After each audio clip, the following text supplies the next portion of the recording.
evolucionar e modernizar os nosos métodos de loita, sabendo que o noso sector é un sector de alta precariedade e inestabilidade, e, por tanto, no que a loita sindical é ainda máis difícil.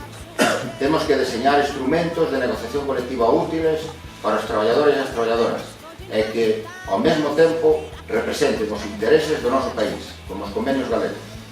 Temos que organizarnos mellor para respostar ás demandas dun sector absolutamente movedizo e enmarañado entre contratas, subcontratas e precariedade.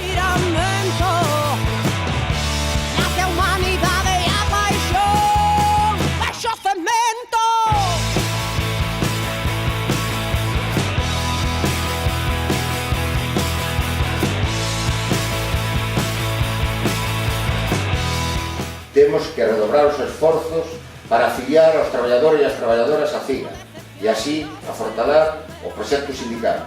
Sen unha economía saneada e sen unha organización potente, só teremos boas intencións, mas non seremos quen de modificar as condicións de traballo da nosa clase.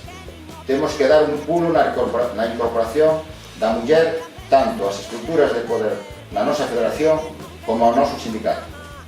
E para todo o anterior non queda outra que organizarnos, facernos fortes e tensar a corda da conflictividade laboral, mas non porque nos apetezca ser conflictivos, sino porque isa é a única ferramenta da que dispomos para destapar e vencer a quen se presenta como homes e mulleres de orde, e realmente son os vampiros que comen todo e non deixan nada.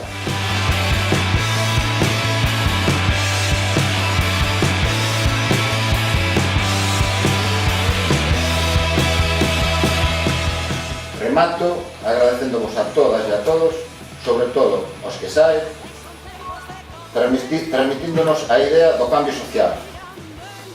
Nós recollemos a testemunha para tentar mudar as condicións de traballo do noso sector, de actividade e con elas as da propia sociedade. Grazas e un saúdo.